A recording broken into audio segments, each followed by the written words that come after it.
Hello everyone, AZ here, and this is my first ever YouTube appearance.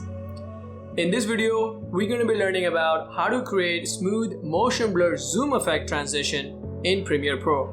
So let's jump in.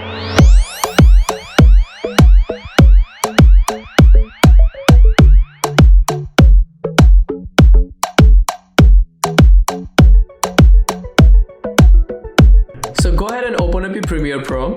And for this example, you can see that I already have few clips onto my timeline.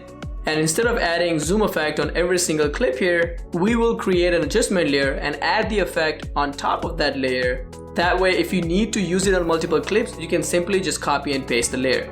Okay, so make sure you are in your project media bin where you import all your clips. And here, I'm going to right click, new item, click adjustment layer. The settings should be default to your video, so just press OK. For next step, I'm going to go ahead and drag the adjustment layer onto the timeline above the two clips that you're trying to transition, and then just cut the layer to few frames to each side of the clip.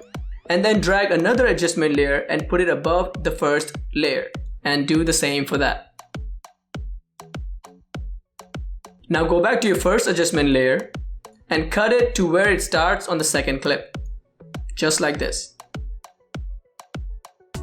Okay, so now that is done, we can begin applying our effects onto the first layer to prepare for the zoom effect. Head over to your effects panel on your right hand side and add the replicate filter. You can do that by just typing in replicate on the search bar, and under the stylized folder, click and drag the filter onto your first adjustment layer. You can see that it duplicated 2 times, but we need a total of 3 times. So go over to your effects control on your left side and change the count to 3. This will allow us to zoom into the middle screen here. But we do not want those horizontal and vertical lines. So you can take those out by adding another effect called mirror. So go back to your effects panel on your right, type in mirror, and click and drag the effect onto your first adjustment layer.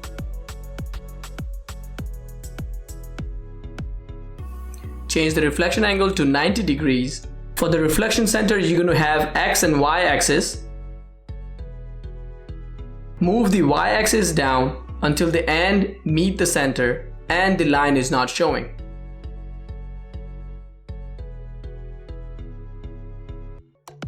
Do the same thing for the other lines. Again, you're gonna have to go ahead and add the mirror effect. Click and drag it to your first timeline. But this time, instead of 90 degrees, change the angle to -90 degrees. And I will just pull it over until the top line vanishes.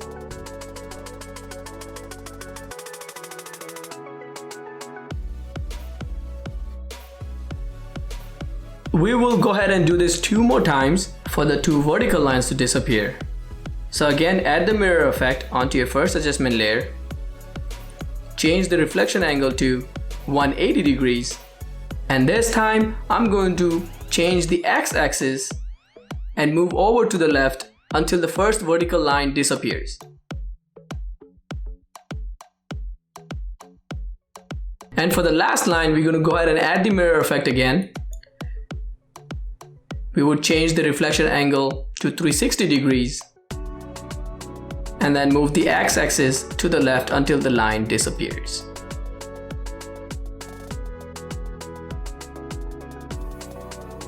And now we're finally ready to create the zoom effect. Go ahead and select the top adjustment layer and add an effect called transform. You will do that by clicking and dragging it to the top adjustment layer this time.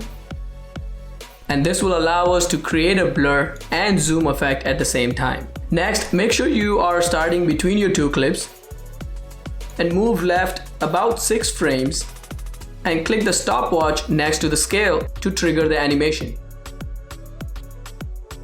Now go back to the center and move 6 frames to the right, and then increase your scale all the way up to 300 to zoom into the middle screen. And you can see that we have created the zoom effect. So now the final step is to add the motion blur. You can do that by unchecking the used composition shutter angle checkbox and increase the shutter angle to 360. Now if you go back and look at it, it is adding the zoom effect and also creating the motion blur, but it's just not as smooth as you like. So to fix this, head over to your effects control on your left, click the scale drop down menu and change the velocity by dragging these timers to create a mountain-like shape, and make sure the peak hits the center.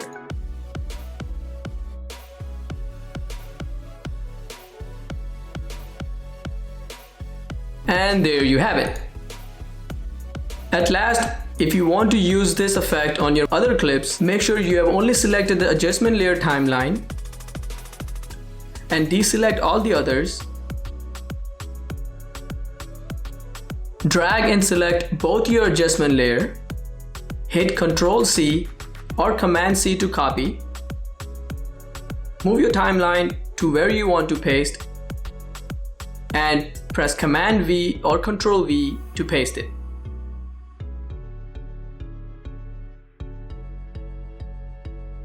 If you think this helped, please go ahead and subscribe. As a new YouTuber, this channel needs your support, and I will be posting more cinematic videos, content, and tutorials. Stay tuned.